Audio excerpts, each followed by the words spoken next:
Hey guys, and welcome back to the NBA DraftKings First Look for Thursday. Hit the subscribe, it's right down below. Hit that little bell as well. You'll never miss an episode, and while you're down there, just hit the little thumbs up. Give it a like while you're watching. We've got 5 games here on Thursday in the NBA. The first one of those is a back-to-back for the Philadelphia 76ers. They're taking on the Brooklyn Nets. This is a 7:30 p.m. Eastern tip-off, the first game of the night. The Sixers are 2-point favorites. The total here, it's 224. No Kevin Durant for Brooklyn. Joel Embiid going to play? I expect him to, but the last back-to-back the Sixers had, he sat out with back tightness. So if he is out, that spread will likely change. It'll also help guys like Jarrett Allen quite a bit, and it will push Dwight Howard into the discussion. We're assuming the Nets go with a similar starting lineup, so that means Bruce Brown at 3,500 is someone that we've got to take a look at. In that game where he was the surprise starter against the Nets, he had almost 21 DraftKings points, which at 3,500 is not a bad value play, and I think he could have done actually better than that. I do love Embiid, though, if he does happen to go. 9,500, he is just rocking up monster after monster after monster, while Kyrie's at 9,600, and without KD, he's going to be dropping a 50 as well, most likely. So good value on those two high-priced players in this matchup with the cheap value there of Bruce Brown. You could also look at a cheap play like Taurean Prince. I probably wouldn't. You could look at Karis LeVert at 6,800, who it was pretty poor early against the Jazz and then came on really strong down the end to finish with 37 DraftKings points in that one. While Jarrett Allen, I think, is going to be pretty popular. He's at 6,400. He started, he had 55 fantasy points, DraftKings points. He played 32 minutes, but remember, DeAndre Jordan picked up 4 fouls in 4 minutes. I'm not saying that Jordan's going to start over Allen or that Jordan's going to play the bulk of the minutes, but maybe that pushes him from a 32 down to a 28, and 18 rebounds against Joel Embiid might not be a reasonable expectation for Allen. I think he's fine to use, just that he might be a little bit outsized based on the last game that he produced at. Seth Curry's at 55. He's been looking pretty good. I don't like Ben Simmons, though, at 8,900. I think that's probably a little bit too high. Jeff Green will probably get another start, but realistically, I think we can do probably a lot better than using Jeff Green in our lineups at this point. Next up, we've got the Cavs. They are taking on the Memphis Grizzlies. Cleveland's banged up. They're without Dante Exum. They're without Darius Garland. They're without Kevin Love. They started both Chetty Osman and Isaac Okoro on Wednesday's action. Will they do that same again? Of course, Grizzlies are banged up as well. There's no Ja Morant, Jaren Jackson, Justice Winslow for them. The Grizzlies are 4-point favorites here in this one, and the total is 212.5 points. Kyle Anderson's been a little bit disappointing the last couple. He's at 6,400. I don't think that he is a disaster of a play, but I also don't think that it's a very high upside option, while Andre Drummond's at 8,400. I like that price for Drummond, who is an option against this team, who's averaged 49 the last 3 times that he has happened to play against Memphis, so that's always a positive sign. I think we all got to also look at someone like DeAnthony Melton, who made his season debut last time for Memphis up against the Lakers. He had 15 DraftKings points in that game. He could easily be a 20-pointer, and if things go right, he could have 25. Wouldn't say he's a must-roster guy, but at that low $3,300 salary, there is some value in him, while Gorgie Jeng has just been continually putting up good numbers. Now, if you have to match up against Anthony Davis and Marc Gasol and Montrezl Harrell, maybe Jonas Valanciunas has some foul issues.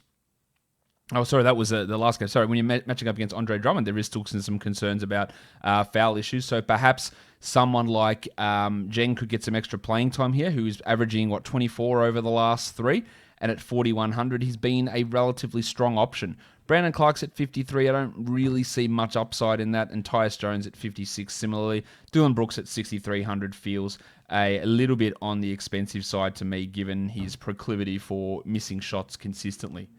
The next game we have is it's a later one. It is the Dallas Mavericks and the Denver Nuggets. This is a 10 p.m. Eastern game. The Nuggets are 3.5-point favorites, and the total here is 225.5 points. So a relatively high totaled game in this one. Michael Porter looks like he'll be ready to return. So what does that mean for guys like Monty Morris, Facu Campazzo, Will Barton, and how their minutes look, and also JaMychal Green, who's been playing pretty well? Will the Mavericks go with that same starting lineup that they have in the past, or in the last game, where they brought Tim Hardaway off the bench and started Maxi Kleber? So that's one that we have to pay attention to there as well.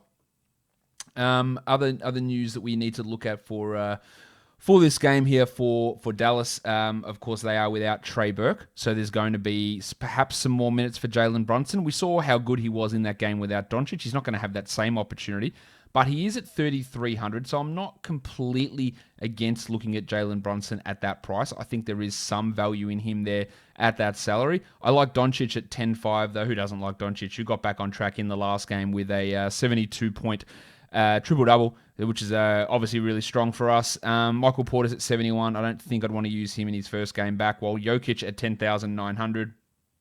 Been probably one of the best players, or if not the best player in the NBA so far, averaging 62 DraftKings points per game. 10.9 is an expensive price, but I don't think that's outrageous. The matchup is a relatively positive one as well, so I'd be pretty okay with going with Jokic here in this one. Timmy Hardaway's at 6,000, so that is expensive for Hardaway, who did go off last game, and don't get me wrong, with 45 DraftKings points. I'm just not sure at 6,000 if that is necessarily the best value option for us. I think we can probably do a little bit better. Josh Richardson's not that option of doing better, nor is Gary Harris, while Jamal Murray at 7,600. It just continually feels too expensive to spend that amount on Murray, who hasn't really got it completely cracking. He's averaging 34 at the moment. 39 over his last 3, but that includes an 18-pointer last game. He's just a little bit hit or miss, and I'm not sure if the upside is actually high enough to continually spend that mid-sevens on him in terms of the salary. Next up, it's the Minnesota Timberwolves. They are taking on the Portland Trail Blazers, another one of these 10 p.m. Eastern games. In terms of injuries, Josh Okogie is out, as is Karl Anthony Towns, while Rodney Hood is questionable. If Hood misses, they seem like they're just going to feed those minutes to Carmelo Anthony, which is weird, instead of the big fella Gary Trent. But on the Minnesota side of things, we want to really pay attention to Jared Vanderbilt. Now, he was great last game. He put up some big numbers, 30 DraftKings points in only 23 minutes, and he's at 3,800. So we like it on the surface. But Naz Reid got into some extreme foul trouble, and they went with Vanderbilt. It took a lot to get Vanderbilt in there, but will they upgrade him into the rotation and play him more? I think there is risk in using him, but I like the upside. D'Angelo Russell's at 77. See, I'd much prefer to use D'Angelo Russell than I would, say, with Jamal Murray at similar salaries. Russell's going to have the ball in his hands a lot. He had 59 against the Nuggets last time, while Yusuf Nurkic is starting to get things going, and he actually broke value last game. 6,200 for Nurk. He had 38 points in 28 minutes, started to look more the part, and I'm not really sure that Naz Reid is going to have too many answers for him. Anthony Edwards at 47, he just hasn't proven it to me yet, and I think 6,100 is too high for an empty scoring type like Malik Beasley. The flyer we want to look at is always going to be someone like Gary Trent, who at sub 4,000 can drop 40 or can have 10, and that makes him a GPP guy, but barely played last game, so there is an opportunity for him to come out firing. 9,300 for Lillard is all right. I wouldn't say it's brilliant by any stretch, but he's a good for 42 to 45 most nights. Maybe he pushes to 50. Well, CJ McCollum's been putting up big number after big number, and I find it hard to have believed in CJ so far, but over the last 5 games, his lowest score is 40 DraftKings points. That's obviously really good. I still find it hard to follow with using him. And same with Juancho, who dropped 47 points, Juancho Hernan-Gomez last game. He's at 4,400. I do not buy that level of shooting from Hernan-Gomez. I do not buy that amount of shots or those amount of minutes. So I reckon we probably want to steer clear of him. The last game is the Spurs and the Lakers. A lot of Lakers players are questionable at this point.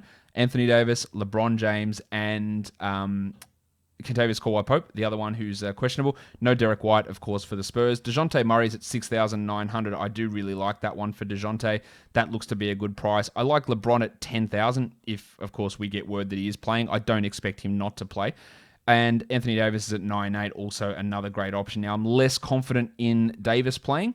He had 58 last game, which was great. I'm less confident, but I still feel like I'd roll the dice in a GPP for sure.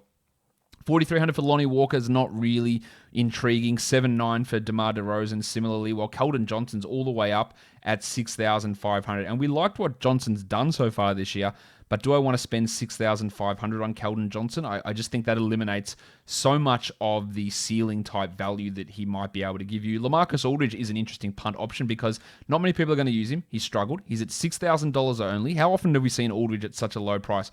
I don't completely hate using Aldridge at that sort of salary, but he has struggled in the past against the Lakers. He's struggling so far this season, so maybe that's an indication that we don't get too heavily invested in Lamarcus Aldridge here. that is the games for the action on Thursday in the NBA. Don't forget, leave a comment down below, subscribe, hit the thumbs up, hit the bell, the notifications as well. Guys, good luck with your lineups. I will see you later. Bye.